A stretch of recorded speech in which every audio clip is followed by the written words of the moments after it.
आमा भित्र त के कचडा गरेर राखेछ यार।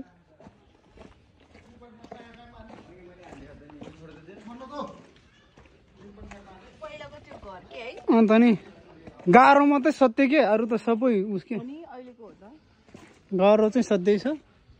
यो रिपेयर नगरेको के, हल्का रिपेयर गरे भए त यहाँ दामी भयो।